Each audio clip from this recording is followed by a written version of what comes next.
Google keeps putting more and more things into search results, video carousels and maps and ads and all kinds of things. Now, the AI overview is just another one of those. Now it's time to, when you consider a key phrase, to ask yourself, is this a visit website intent key phrase?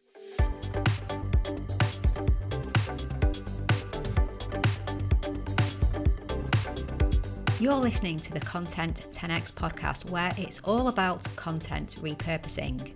I'm Amy Woods, and I'm here to help you maximize your content and find smart ways to get your message in front of more of the right people, whilst also saving time. Let's get started.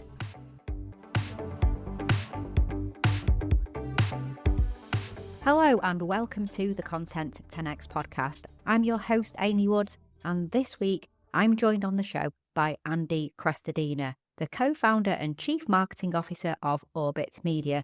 And Andy is one of my favourite people in the world of content marketing. This is the second time that Andy has been on the Content 10x podcast, and he does not disappoint.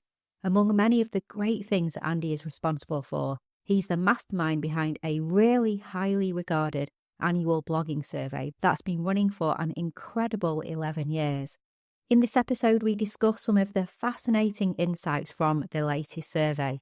We talk about how blogging has changed over the years and what it really takes to create content that stands out.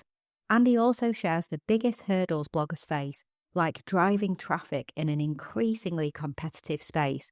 We talk about why visuals and collaboration play such an important role in making blogs stand out, and how AI is changing the way we think about content and search. It's a great conversation with one of the best in the business, so let's jump in. Andy, welcome to the Content 10x podcast. It's great to have you back. Thanks for having me on, Amy. It's good to be here. I'm excited to talk to you. Yeah, well, when I say have you back, so the last time you were on the show, funnily enough, was August 2018, which was the first year of the podcast. Wow. I know.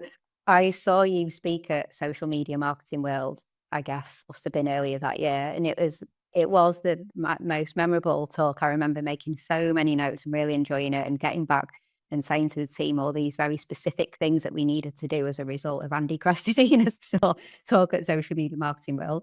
So a lot has changed in our world of marketing in that space of time, hasn't it? So much. It's incredible. Yeah. Very different now. I continue to really enjoy, all the content that you put out into the world. It's always fantastic. And there's quite a few things I'm really looking forward to talking to you about today. We'll probably run out of time, but I would love to get started by talking to you about the blog survey that you've been running. I know you've been running it for 11 years now, is it? 11 years. I know. Amazing. Long time. All that information that you've gleaned from 11 years.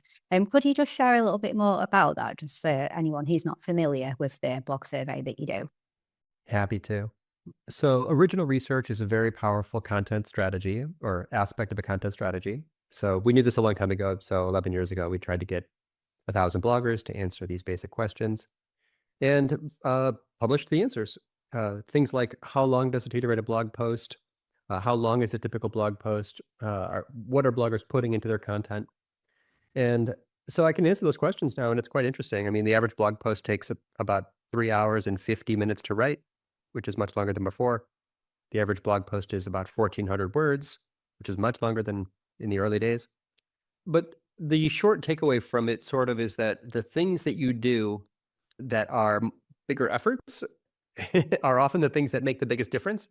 So some of the highest performing content is very long, very visual, lots of images and screenshots and charts and diagrams, and very collaborative. So quotes from influencers. So after so many years of looking at all the data, I kind of concluded here at the end of this year's report that says, you're kind of, a blog is sort of competing in a way with a social stream. So to make the blog compelling in the context the visitor may be coming from a social stream, sort of make it look like a social stream. The highest performing content almost feels like a social stream. Lots of points of view, lots of images and video. It's quite long.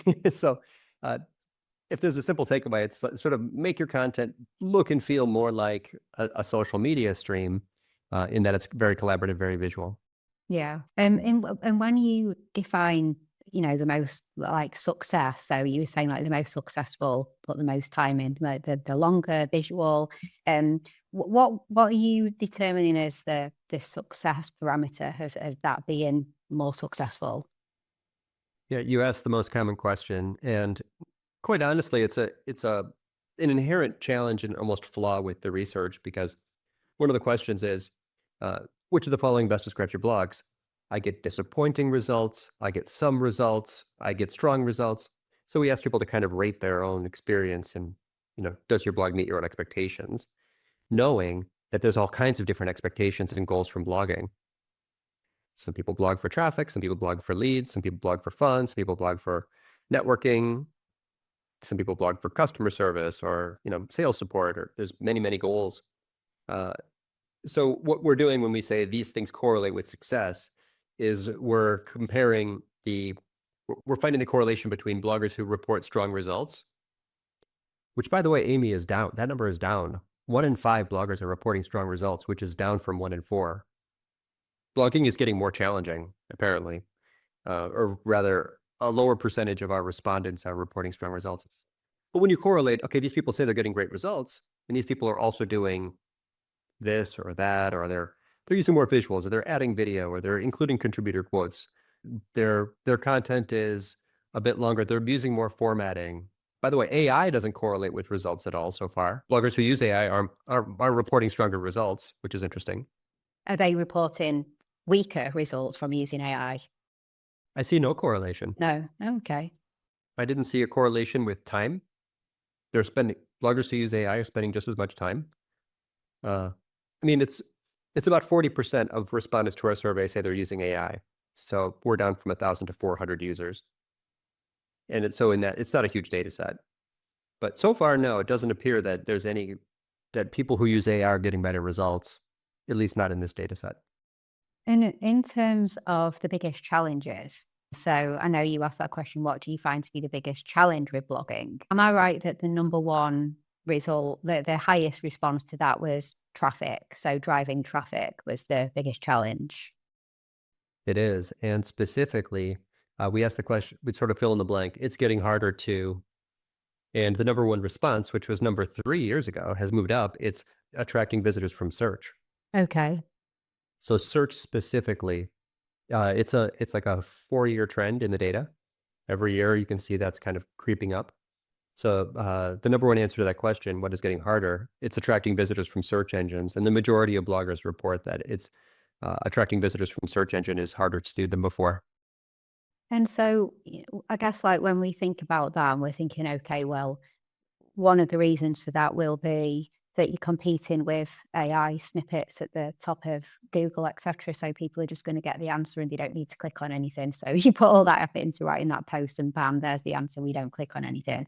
And then of course, some people don't go to Google as much as they previously would. Personally, I find myself going to Perplexity an awful lot these days, whereas I probably would have done a Google search even this time last year. So do you think that the combination of that in particular, of AI, zero-click responses, more use of AI within search, is that probably one of the biggest reasons that people are just seeing like the big drop in search traffic from blog posts? Yeah, I like the way you asked that because I really do see those as separate. The first one is declining click-through rates from Google.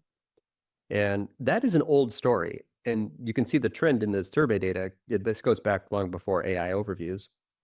So it happens gradually over time, but Google puts more and more SERP features, search engine results page features, in search results. So when the featured snippet appeared, then there was no more clicks on the short answer definition type key phrases. I remember back in the day, people used to make glossaries for SEO. That doesn't work at all anymore. And then Google put in the people also ask box. And now all of those short answer type queries are zero-click queries now. So Google keeps putting more and more things into search results, video carousels and maps and ads and all kinds of things. Now the AI overview is just another one of those. So now it's time to, when you consider a key phrase, to ask yourself, is this a visit website intent key phrase? Or is this person doesn't really want to visit a website, and Google doesn't want them to leave anyway, so they're just going to keep them. The person just wants an answer. So if you're ever considering a key phrase, of course, you search for it and look closely at the search results and ask, like, would there be a click through from this? Or does Google satisfy the information intent without a click? So that's the main thing. I mean, just focus on the phrases for which the answer is very detailed, or the person's looking for a service provider. Those phrases still have good click through rates. The other half of your question, Amy, about is people using Perplexity, which I love. Um, but that is Google itself being disrupted. That is the user skipping the search engine and instead going to generative AI, knowing that that's sort of a cleaner, faster, easier, more lightweight, more private way to use the internet. It's using the internet in a clean, no browser, no ads, no pop-ups, just the answer. And it's fantastic. It's a great way to get information.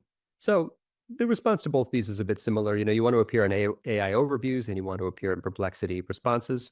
That opens up this giant new field of marketing, actually, of optimizing for AI, AI mentions, um, which is exciting. Yeah, and when you talked about the visit website intent key phrases, so making sure that you're going to put time and effort into creating a piece of content, if it's for SEO, that people are going to want to get to that piece of content and go deeper. What kind of content in particular, do you see ticking that category, and what would you advise to look for in doing that assessment of would someone actually want to click on a piece of content? Well, a lot of simple best practices probably have lower click-through rates than they used to. So fact intent key phrases, no clicks. Short answer information intent key phrases, no clicks. Longer form, detailed answers, like someone who's looking for, a how-to that AI isn't going to give the best answer, maybe. For example, someone asked me, "Oh, if I change my domain name, how do I preserve my rankings?" Well, I've got an article on that, and a video, but it's like 17 steps and it's like 4,000 words. Go ask the AI overview for that, and you won't be satisfied. It's too risky. It's too big. So, like, your many or your life phrases, YMYL phrases, um, commercial intent key phrases. What kind of provider do I need? Um, and then there are yet entire categories of topics which are sort of points of view. What does Jay Bear think of this? People who actually go to look for a personal. I mean, anyone with a brand is more secure. Any person with a brand is more secure. That content tends to work better in social than search, but still, there are people. I mean, the navigation intent queries and people who have brand awareness are far less disrupted in this era. And if you are to go to, say, Perplexity, as we were both saying, it's such a great tool, and you choose to go there to find something out instead of going to Google. And the great thing about Perplexity, of course, is that it does provide the sources of information that you base its response on. So if people are going to go there instead, so they're not going to find your visit website intent content because they did choose they went to Perplexity to ask this question. Do you have any insights into how you can be the resource that Perplexity chooses to share? Like what is it looking for that might be different to Google and its returns? Yeah, I just did a video about this, like 7 ways to get AI to recommend your brand or your content. The first, obviously, is don't block your site from AI. Some people are worried about copyright and they're blocking their site Oh wow. Okay. using the robots.txt file. So that's like technical SEO. The second is to simply make sure that your content is indicating its relevance. Use keyword-focused headers and body text and title tags, which is a lot like on-page SEO. Also, we should make sure that our word is present everywhere. Be in directories, be in review sites, awards, anywhere where you can appear, which is actually a lot like local SEO. Write guest posts because you're going to expand your digital footprint. So a lot of what those sites do, if you're looking for a recommendation, is they're pulling from a list from some authority website. So including yourself in articles written for other properties is a way to become more visible, which is a lot like link building or digital PR. So it's sort of strange, Amy. The ways that you do it are are the things that we've always done, but we now do them with a little bit different angle. I just mentioned technical SEO and on-page SEO and digital PR and directory marketing. Those are all things that will help you get mentioned in AI when you click through to sources. You can also track traffic from AI using Google Analytics and analyze which content is getting click-throughs. For me, I'm seeing the detailed how-tos and the original research. People want to see, like, what does this guy know? How does he know it takes 4 hours to write a blog post? Oh, I'm going to click and see this. Oh, it looks like a credible piece.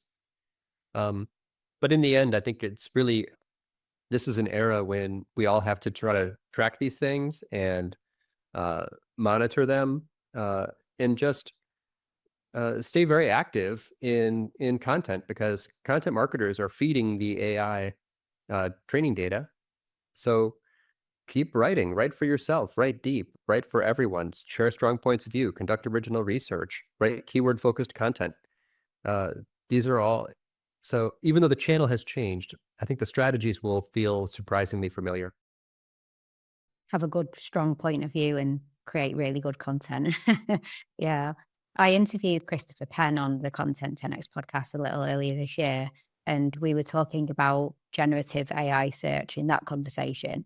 And he said very similar to you. I remember very specifically, he said that he thinks that you should create the most high quality content on that topic and the most on that topic. So I think he said you need to create the most best content on that topic, which doesn't sound hard at all, does it? Like, everything needs to be top quality and it needs to be the most as well. But it was get exactly what you were saying. It's the quality rises up to the top, and then you need to be kind of fairly prolific. And he said the same as you about managing your brand and making sure that have very clear statement of who you are, what you do, what you want AI to pick up to be known for, which is what kind of the things we've been doing anyway for search, I suppose. I guess he said if you aiming to win at traditional search, then you'll stand a good chance of winning in generative AI search as well, which makes sense. Yeah, I think so. Uh, if if Chris may have said these things, but probably for all of us, it makes sense now to be a bit more narrow and try to win for certain topics instead of, oh, this is kind of adjacent to my stuff. I've never written about it, but I'll try it. Like, I think go deeper in each piece and into that topic. So you want to write all the closely related stuff. And also, I don't know if Chris said this, but write for everybody. Pitch, be present. I don't think you will fare as well if you are only writing for your own domain. That's really putting a lot of eggs in one AI training data basket. Hey, just a little break from this week's episode to let you know about becoming a Content 10X Insider. If you want more content repurposing tips and advice, then why not join hundreds of business owners, marketers, and content creators who get them delivered straight to their inbox once a week by subscribing to the Content 10X newsletter. As well as tips and advice, you get industry updates, inspiring stories, exclusive content, offers, and more. You can subscribe at content10x.com/newsletter, and there's a link in the show notes too. Okay, back to this week's episode. In terms of creating the content that AI can't create, and so if we're up against AI, let's just create the content it can't create, the independent research, interviewing experts in your organization, just putting things out that is completely differentiated from all of the same content that AI is putting out there. So this is something I've been pondering because we're doing a series on the podcast. It's basically called Creating Content That AI Can't Create. And we're just talking about all those different types of like independent research, reports, expert interviews, things like that. And I was pondering the other day how you create this independent piece that nobody else has created, and then you publish it. And as you said, you aren't blocking the bots on your site and you're putting it out there and you're sharing information, things like that. Well, then it gets to a point where the independent piece that you did create has now been ingested by all these LLMs and suddenly they are sharing it. Do you feel like there is that element of almost like the race against time then, that there's only a certain period of time that you could say, this is very undifferentiated content and only mine, before suddenly it has been, I like to think of a robot eating it up and then spitting it out elsewhere. I suppose, but if you are, so let's take Jay. Jay decides he wants to own the tequila category. So this is Jay Bear, who's moved into B2C marketing, and he's a great example in a lot of ways. So if Jay creates the best resources online for understanding your preferences and which tequila matches your preferences and the history of these and the story behind these and the points of view. Will AI gradually just become much, much better at recommending tequilas? Maybe, but by that time, Jay will own it. He's gonna dominate every other channel as well.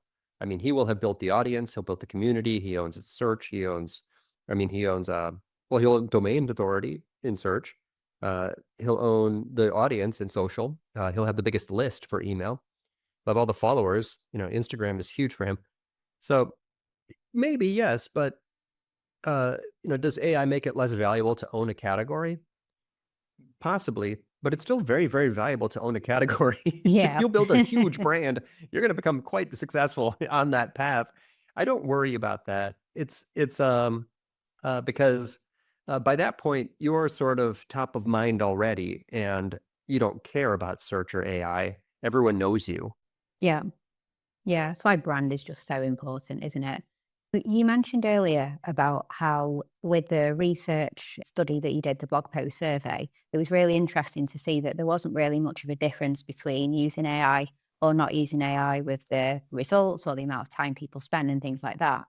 And I guess when we say use AI, when it comes to blogging, it can mean a lot of things, can't it? From the person that literally just puts a poor prompt in and says, write me a blog post on this, to, like, for example, at Content 10X, we wouldn't use AI to write a blog post, but we say that it helps at the start and the end of the process. It can be good to help you do some research and to find some avenues to explore for the blog post. And then at the end, it can be good for reviewing and doing a tone assessment and things like that, but not really the bit in the middle. So there's like the step back review side for you to just write me a blog post.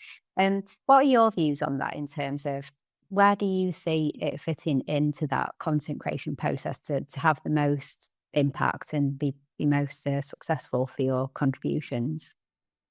Well, I don't think I don't use AI to write, and I don't think AI can write anything I write. It's highly structured and formatted. It has strong points of view. It's extremely visual. It has contributor quotes from experts and other people with strong points of view. AI can't do any of those things for you. It generates words, and the words it generates, I joke, AI might as well stand for average information. If you put in a little prompt, write me an article about X, and it writes an article, your audience could write that same prompt and get that same article. That's the last thing you should publish. Don't publish it.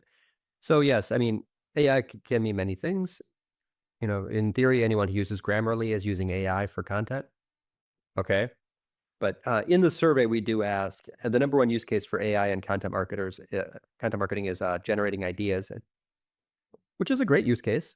I mentioned strong points of view. You can ask AI to recommend provocative but mundane topics that your audience cares about.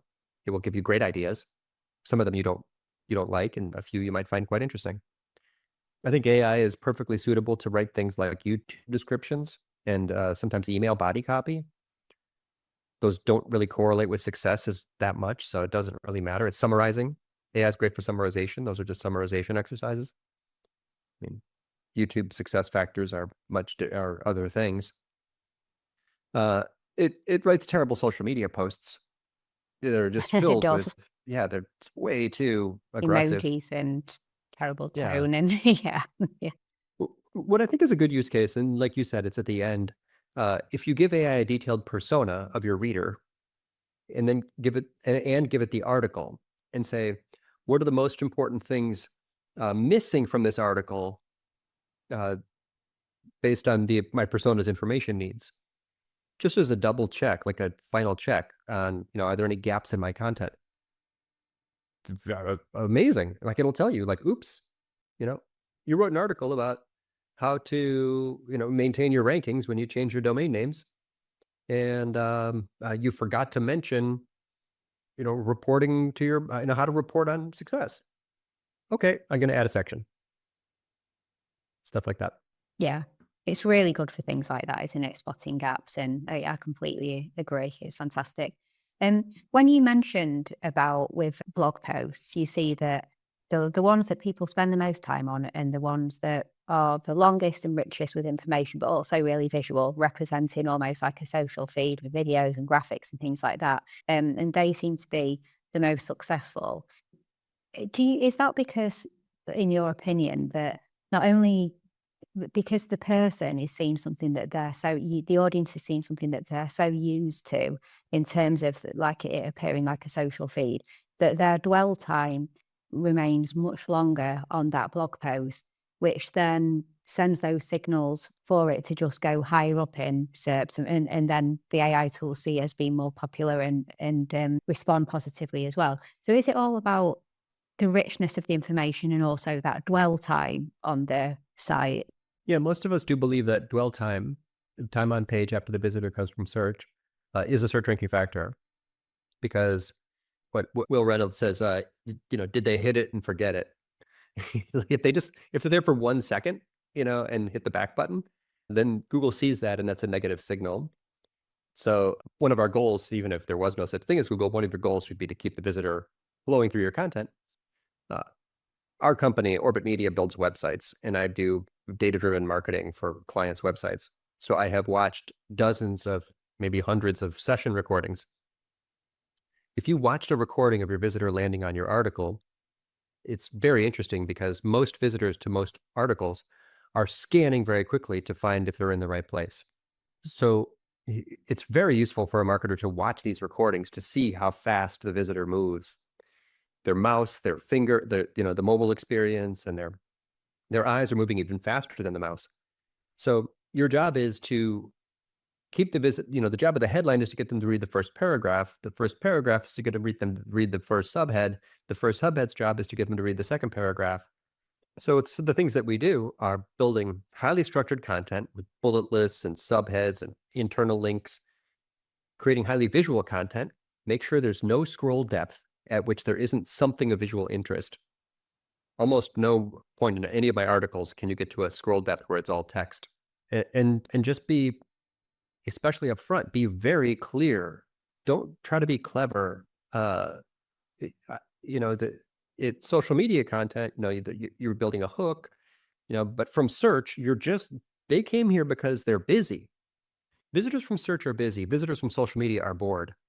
So when your visitor's busy, you're kind of trying to just help them satisfy their information needs as fast as possible. So lots of subheads with lots of detailed descriptions will keep your visitor flowing. And then good internal linking, the first time they click, their dwell time doesn't matter anymore. They're staying on your website.